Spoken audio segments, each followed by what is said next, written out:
Jackson's Thriller Album. Stories in the Room. This is Michael Jackson's Thriller album, Stories in the Room. Join film composer Anthony Marinelli, who programmed synthesizers for 7 songs on Thriller, and A&R veteran film producer Stephen Ray, who assisted Quincy Jones and was in the studio every day with Quincy and Michael. Michael Jackson's Thriller album, Stories in the Room. I'm Anthony Marinelli with my longtime close friend and co-host, Stephen Ray, bringing you the real stories directly from the talented people in the room with us during the making of Thriller, the greatest selling album of all time. I'm always curious if anything dumb happened, like either that you caused or that you saw there, because there's just some because Michael was a prankster, and Quincy liked to have fun too, and all the musicians like to have fun, and there was a seriousness and a love and all that. But did you experience anything kind of funny or? Oh, no doubt. I'm just trying to. Maybe you can't say. I mean, we've said some dumb things. It's like when people ask me, they go, "So tell me some funny stories from the road." They want to hear war stories, and it's like, Monday through Sunday, it was war. You know what I mean? It's just there all the time, then. Yeah. Did you ever have any encounters with Muscles, the boa constrictor? Oh yeah. When I went to Michael's house, he loved. There was that playful side where he, I'm sure he did it to everyone who came over to the house where. He'd say, I was in a hallway upstairs or something like that. And he would just say, I'll stay right here. I'll be right back. And somebody would run interference in some way. And he would spin around and put, and hand you this albino boa constrictor. You know what I mean? He'd put it in your hands. You know what I'm saying? And I keep my cool. I was never. Yeah. Well, you weren't afraid, but some of the guys were really afraid. And that was hilarious. Yeah. Yeah, because he would bring it to the studio, mm-hmm. and he scared the bones out of Quincy once. Yeah. Well, he knew he knew who he could bother.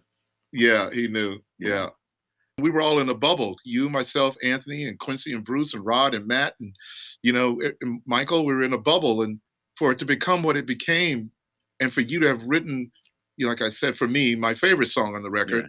Yeah. It's really something. How did that change your life? And it just gave me this, maybe a little too much confidence in some ways. But I really, talk about encouragement. Talk about encouragement. It made me want to just do what I'm doing right now, which is writing songs and finishing songs. I just, I love my life. I love what I'm able to do and what I've been able to make a living doing.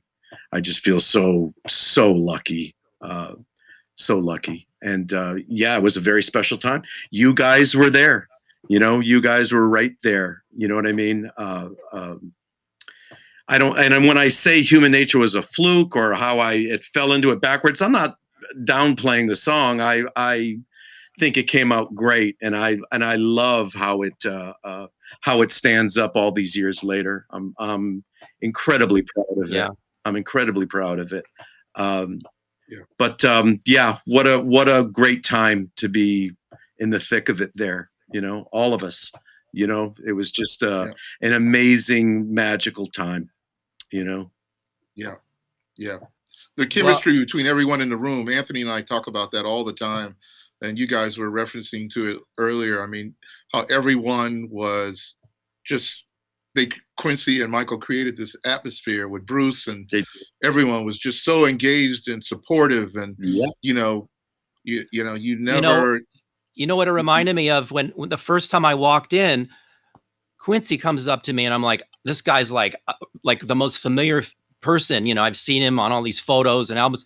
He hugs me, and he greeted everyone with a hug every time, and that never happened to me on any session before. And I'm watching this guy hug everybody. And it's like, that sets the tone from the top down, that we, you know what I mean? It's a feeling you get right away that you're loved, for what you do, because they don't know you yet. But I mean, and then you stick around if you're vibing right and everything else. And then they see that you're willing to pursue that with everyone else. Yeah. Yeah, I mean, these guys were making records for like not one demographic, clearly, right? Because like a lot of records are made for like 18 to 35 or something, one demographic. These guys made records for like the entire spectrum, from little tiny kids and it's still relevant today.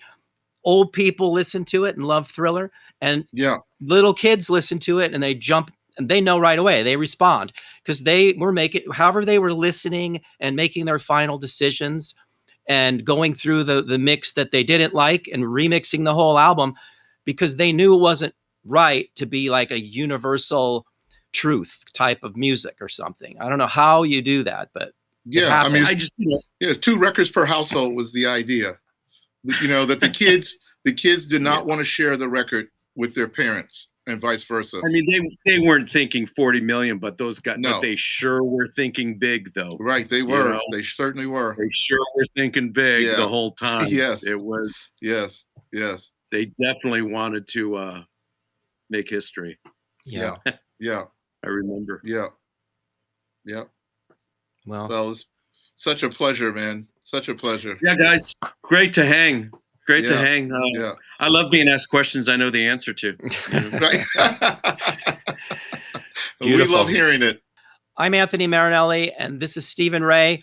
And we've been so blessed to have the morning with Steve Porcaro, one of the great musicians of his time and songwriter.